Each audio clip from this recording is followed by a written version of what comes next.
हर हर महादेव, जय भोलेनाथ। दोस्तों आपके अपने चैनल राधे श्याम में आपका बहुत बहुत स्वागत है। दोस्तों, आज हम इस वीडियो में बात करेंगे कि प्रदोष व्रत कब है और प्रदोष व्रत तिथि कब प्रारंभ हो रही है, कब समाप्त हो रही है, और पूजा का शुभ मुहूर्त क्या रहेगा और पूजा विधि क्या रहेगी। दोस्तों, जैसे कि हम सभी जानते हैं कि कृष्ण पक्ष का प्रदोष व्रत निकल गया है। ये आखिरी श्रावण मास में प्रदोष व्रत आने वाला है। तो दोस्तों, इस बार हमें कैसे पूजा करनी चाहिए, महादेव को कैसे प्रसन्न करें, ये आज मैं आपको बताने वाली हूँ। तो वीडियो को अंत तक ज़रूर देखिए। यदि वीडियो अच्छा लगा तो लाइक और शेयर ज़रूर करना, और दोस्तों चैनल को सब्सक्राइब ज़रूर कीजिए यदि आपको मेरा वीडियो पसंद आता है तो दोस्तों, अब बात करते हैं सावन मास के प्रदोष व्रत के बारे में। जैसे कि हिंदू धर्म में सोमवार, शिवरात्रि और प्रदोष का दिन देवों के देव महादेव को समर्पित होता है। इस साल 19 अगस्त को रक्षाबंधन के दिन सावन का महीना समाप्त हो जाएगा। ऐसे में आखिरी प्रदोष व्रत सावन के महीने में पड़ने वाला है इस साल का। तो यदि जिन भक्तों का व्रत रखने का मन है प्रदोष व्रत का, तो आप यह सावन के महीने से आप व्रत उठा सकते हैं। यदि कृष्ण पक्ष से आप नहीं उठाए हैं तो शुक्ल पक्ष बहुत ही शुभ होता है व्रत उठाने के लिए, तो आप यह व्रत उठा सकते हैं। आप किसी भी मनोकामना से यह व्रत रख सकते हैं। पुत्र की कामना से कर सकते हैं, धन की कामना से कर सकते हैं, लड़कियां करना चाहती हैं तो वो भी कर सकती हैं, यदि अच्छे घर वर के लिए करना चाहती हैं तो बिल्कुल कर सकती हैं। बहुत ही लाभकारी यह व्रत है कि कोई शब्दों में वर्णन नहीं कर सकता है इस व्रत के बारे में।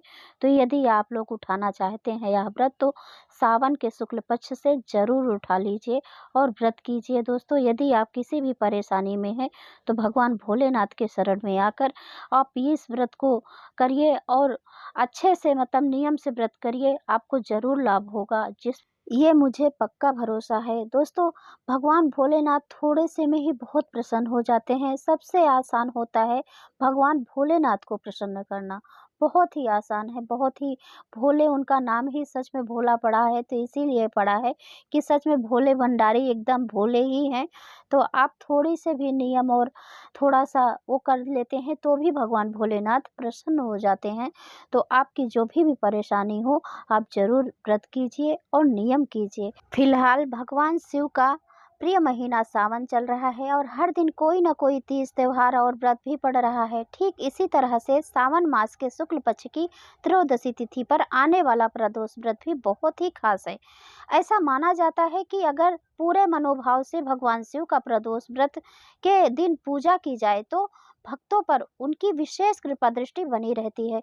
प्रदोष व्रत की पूजा रात के समय प्रदोष काल में की जाती है और प्रदोष व्रत मनोकामना पूर्ति के लिए बेहद ही खास माना जाता है। जिस भी वार पर प्रदोष व्रत पड़ता है उस वार के नाम पर ही व्रत रखा जाता है। ऐसे में इस बार सावन का आखिरी प्रदोष व्रत शनिवार के दिन पड़ने वाला है, इसलिए इसे शनि प्रदोष व्रत कहा जाएगा। ऐसे में आइए जानते हैं सावन का आखिरी प्रदोष व्रत इतना खास क्यों है और इस दिन कौन से शुभ योग बन रहे हैं। तो दोस्तों, इस बार बहुत ही शुभ योग बन रहे हैं सावन के प्रदोष व्रत में, यानी दूसरे प्रदोष व्रत में। तो हिंदू पंचांग के अनुसार सावन माह के शुक्ल पक्ष की त्रयोदशी तिथि पर सावन का आखिरी प्रदोष व्रत रखा जाएगा शनिवार के दिन, और दोस्तों 17 तारीख को रखा जाएगा। और प्रदोष व्रत तिथि कब प्रारंभ हो रही है, तो 17 अगस्त सुबह 8:05 से प्रारंभ होगी और त्रयोदशी तिथि समाप्त होगी 18 अगस्त सुबह 5:51 पर। तो ऐसे में हमें उदयकालीन तिथि के अनुसार नहीं रखना है। हमें जिस समय भगवान भोलेनाथ के प्रदोष काल में पूजा करने का समय मिलता है उसी समय हमें व्रत रखना चाहिए। प्रदोष काल में हमें सिर्फ भगवान भोलेनाथ की शाम की पूजा यानी प्रदोष काल की पूजा हमें कितने बजे तक करना है, उस समय यदि तिथि मिलती है प्रदोष काल की तो हम उस तिथि को लेकर चलते हैं।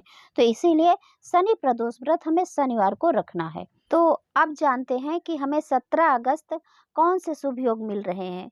तो 17 अगस्त सुबह 10:48 से प्रीति योग रहेगा। उसके बाद आयुष्मान योग 17 अगस्त से 18 अगस्त तक सुबह 7:51 तक रहेगा। तो दोस्तों इस समय आप पूजा पाठ सब कुछ कर सकते हैं। और हमें प्रदोष काल का समय क्या रहेगा उस दिन पूजा का, तो आइए देख लेते हैं शुभ मुहूर्त। तो प्रदोष काल का शुभ मुहूर्त रहेगा शाम 6:58 से लेकर रात 9:09 के बीच में, यानी 2 घंटे 11 मिनट का शुभ मुहूर्त रहेगा। आप इस समय या बीच में आप पूजा कर सकते हैं, 2 घंटे के बीच में आप कभी भी पूजा कर सकते हैं। और दोस्तों एक बात और बोलना चाहती हूँ, यदि आप शुभ मुहूर्त में पूजा करने के लिए बैठ गए तो फिर कितनी भी देरी हो वो क्योंकि कोई पाठ करता है, कोई चालीसा करता है, कोई जाप भी 2-2 घंटे तक करता है। तो इसके लिए हमें शुभ मुहूर्त में पूजा करने के लिए बैठना देखना है, ना कि पूजा करके हम कब उठ रहे हैं ये नहीं है। अगर हो सके आप थोड़ा पूजा करते हैं तो टाइम पे ही कर लीजिए।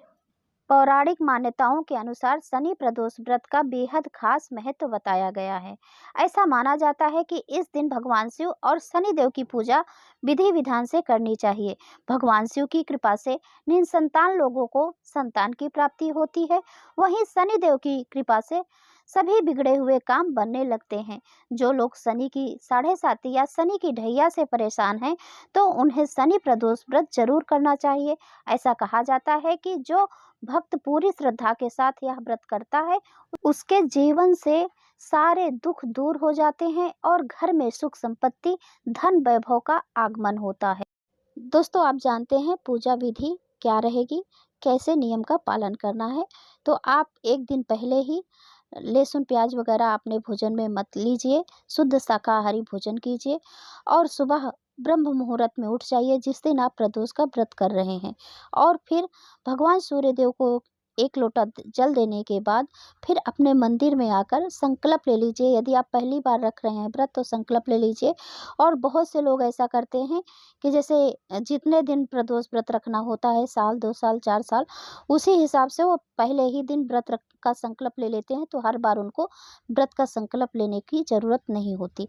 यदि आप हर बार ले रहे हैं तो पहले फिर संकल्प ले लीजिए, हाथों में अपने बेलपत्र लेकर और थोड़ा सा अक्षत लेकर और जल और कुछ मुद्राएं मतलब कुछ पैसा ज़रूर हाथों में लेकर दक्षिणा। फिर उसके बाद आप अपना व्रत संकल्प कर लीजिए, मतलब बोल लीजिए नाम गोत्र वगैरह एड्रेस सब बोलकर आप संकल्प जैसे लिया जाता है ले लीजिए। फिर उसके बाद घर के मंदिर में आप पूजा कीजिए। और संकल्प लेने से पहले दोस्तों आप घी का दीपक जला लीजिए, भगवान भोलेनाथ के सामने रखकर फिर संकल्प लीजिए। फिर आप पूजा कीजिए। अगर शिवलिंग पास में है तो आप सुबह भी शिवलिंग में जाकर वहाँ मंदिर में आप पूजा कर लीजिए विधि विधान से। और फिर शाम को इसका प्रदोष व्रत का शाम का पूजा का बहुत ही महत्व होता है। आपके पास में है तो भी और दूर है तो भी कोशिश कीजिए आप वहाँ जाकर और भगवान भोलेनाथ का पंचामृत से अभिषेक कीजिए, गंगा जल से अभिषेक कीजिए और जल से अभिषेक कीजिए। और भगवान को धूप दीप दिखाकर भगवान को भोग लगाइए, बेलपत्र चढ़ाइए, धतूरा चढ़ाइए, चंदन से भगवान को तिलक कीजिए, त्रिपुंड बनाइए और फिर भगवान की कथा सुनिए। प्रदोष व्रत यदि कर रहे हैं तो प्रदोष व्रत की कथा जरूर सुननी चाहिए। तो कथा सुनिए और फिर इसके बाद आरती कीजिए। और शनि प्रदोष का व्रत है तो इसीलिए हमें शनि देव की भी पूजा करनी चाहिए और हनुमान जी की भी पूजा करनी चाहिए। तो हनुमान जी को भी आप दीपक जला सकते हैं और हनुमान चालीसा का पाठ कर सकते हैं और शनि देव पर भी आप तेल चढ़ा सकते हैं और उनका भी शनि चालीसा पाठ कर सकते हैं और आरती कर लीजिए। और हो सके तो आप जैसे कि वहीं हनुमान जी का भी मूर्ति विराजमान है तो वहीं कर लीजिए, नहीं फिर आप आके घर में ज़रूर कर लीजिए। और फिर शाम को आप यदि फल खाकर अपना व्रत खोलते हैं तो आप फल खा लीजिए। और यदि आप एक समय भोजन करते हैं मीठा भोजन तो आप हलवा पूड़ी जो भी खाते हैं तो आप बनाकर अपना व्रत खोल सकते हैं। फिर अगले सुबह आप स्नान आदि करके कुछ मंदिर में दान देकर फिर आप अपना व्रत खोल सकते हैं। और दोस्तों श्रावण मास के महीने में शुक्ल पक्ष त्रयोदशी के दिन हमें पार्थिव शिवलिंग का पूजा जरूर करना चाहिए। यदि सामर्थ्य है तो आप घर पर बुलाकर पुरोहित को आप रुद्राभिषेक करवा सकते हैं। यदि नहीं है तो आप अपने हाथ से ही बनाकर शिवलिंग जरूर पूजा कीजिए। पार्थिव शिवलिंग का पूजन इस दिन का बहुत ही महत्व रखता है। तो इसीलिए पार्थिव शिवलिंग पे हो सके तो आप घर पर भी पूजा बहुत ही विधि विधान से कीजिए, अभिषेक कीजिए अपने हाथों से। और दोस्तों, ये थी आज की वीडियो। इस वीडियो में संपूर्ण जानकारी दी गई है। यदि आपको ये वीडियो अच्छी लगी हो तो लाइक और शेयर ज़रूर कीजिए और चैनल को सब्सक्राइब कीजिए। दोस्तों, यही एकमात्र ज़रिया है जिससे मुझे पता चलता है कि आपको ये वीडियो अच्छी लगती है। तो वीडियो अच्छी लगी हो तो लाइक तो ज़रूर ही कीजिए। और दोस्तों, इस चैनल पर प्रदोष व्रत की कथा भी सुनाई जा रही है, तो आप ज़रूर सुनिए। अब दोस्तों, मैं मिलती हूँ अगले वीडियो में, तब तक के लिए नमस्कार।